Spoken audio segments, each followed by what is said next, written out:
Labadiena, Kera Publica. Labadiena. Fortunately, I cannot be there at live, but luckily we have chance to use those internet connections. So, as time is money, I will go straight to the point. My name is Heiti Mering, and I have actually several hats in logistics digitalization. I'm founder of Digital Logistics Center of Excellence in Estonia as a national access point. I am ECMR partnership lead in Ministry of Economics and also working as a partner with one of the domestic e-waybill service provider, Waybiller. Next slide, please. We started with logistics digitalization more than 5 years ago with our single window concept to have one standard over all transport modes. Today, it's well known also in European Commission level and the DTLF forum. For beginning, we just collect related project information and share it between the parties. In 2017, we signed the Memory of Understanding or Social Consensus Agreement between all professional logistics organizations, state and mine infrastructure owners. They all confirm that one common digital way for all transport modes is needed and valuable for all supply chain parties. Acceleration of logistics digitalization has happened during the last 2 years, where several e-delivery services came out and e-invoicing has been made mandatory for public sector in Estonia. Today, we have monthly about 10,000 plus e-waybills made by hundreds of transport companies for domestic road transportation. Estonian Railway also changing the train information with the Russian Railway by e-SMGS documents, and the platform for data exchange between private and public sector has made. Also, maritime single window was implemented first in Estonia in EU, and most of air cargo is received by air waybill. Within next few years, I see even more rapid development of cross-border data exchange, and for that we have integrated more service providers from different countries.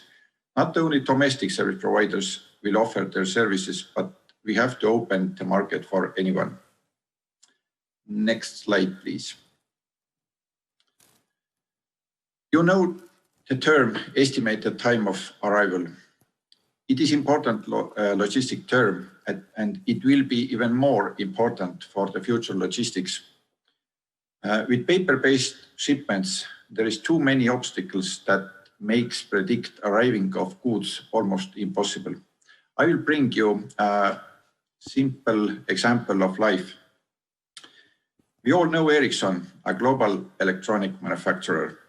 They make a large mobile antennas in Tallinn, which has been ordered by customer in the United States. It will be loaded to the truck, driving to Germany, where they have Ericsson products are being consolidated for shipment by plane across the ocean. With the digital delivery note, the customer, the German warehouse, and Ericsson's Tallinn factory will have real-time overview of whether the shipment is on schedule to reach the aircraft. Also, the customer who ordered the crew for installation those antennas is convinced that their shipment is on time and project on schedule to avoid the big penalties. Should any obstacle arise on the road, all parties are immediately aware of it and have opportunity to take some actions to resolve the situation. Today, the option is not available, and if car starts from the Tallinn, does not arrive to Germany on time, to the roadside check, order failures or any technical failures, this knowledge will be too late for the parties, and Ericsson will have to send another antenna with direct flight to the States to keep the conditions of delivery, and it will be very costly. So the simplest solution to avoid this is to use ECMR in combination with ARV bill instead of the paper, and sharing this information between the parties, including public controlling agencies, competitive carriers, warehouses. But here we face another obstacle. Large transport corporations have created solutions within their company that allows them to check the location and status of cargo. But it's not recommended to share this information with competitors or often even with the customers. However, in case of multimodal or even similar modes transport, this is crucial to ensure that the efficiency of the supply chain and avoid unnecessary costs. By my experiences, road carriers are not so enthusiastic about digital shipment today because they see how different are the expectations, national requirements and conditions for the carriers. But multimodality adds complexity here because each mode of transport has its own procedures and documentation. In domestic level in Estonia, we have quite successfully tried to combine information from road and rail transport and use it for booking car seats in ferry between Estonia and Finland. But while Industry 4.0 is quite known and already well known in manufacturing, and manufacturing is quite well automated, we are only discussing about the digitalization of logistics as a concept. We have to take one big step ahead from the prototypes and make our transport corridor paperless in real life, for real data and for real companies. The requirements of the EFTI will speed up this process, and I believe that we will have very rapid development in 2021, especially in road transport. But this development must managed wisely, so we don't want to find ourselves again in the situation where there are too many solutions, too many service providers and systems incompatible to share the data. Next slide, please. Two simplified pictures that characterize how many different parties actually participating in the shipment delivery and who is running this process. If the shipment's data is on paper, no one asking about who should pay for making it. In digital way, there will be included service providers who will take the responsibility of confidentiality, availability, and archiving the data of shipment. It has calculated that this service will save about 60% of administrative cost for the carriers. But the problem is that this cost today is invisible and hidden behind the papers. Now, digital transparency will bring out the carriers is not anymore invisible piece of supply chain. They are linked in the chain and also blockchain, if you like it.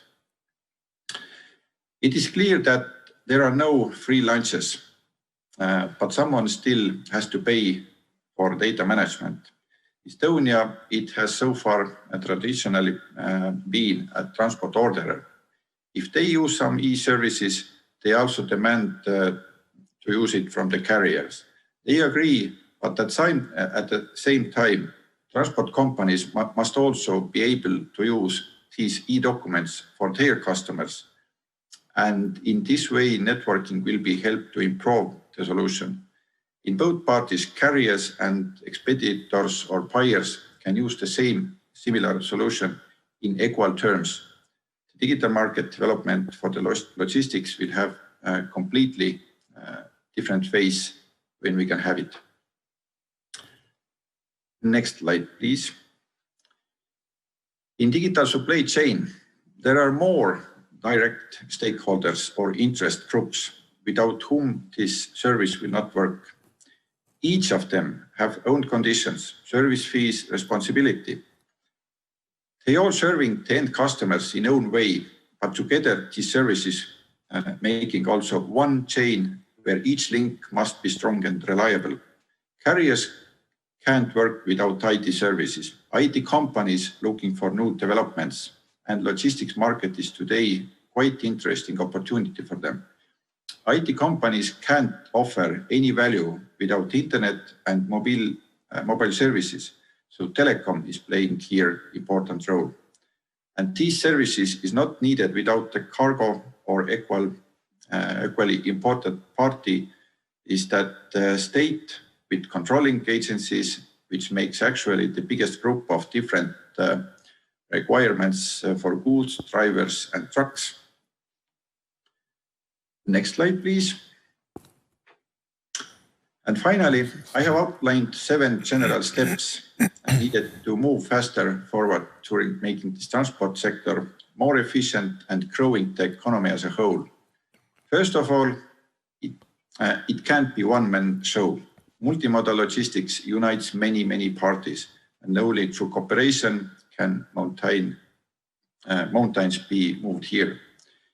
Competition in e-services is okay, but it's also necessary to connect competitors. That is why we have also created Digilogistics Center of Estonia as open cooperation platform for all IT service providers and public sectors and carriers. No development can be done without investments.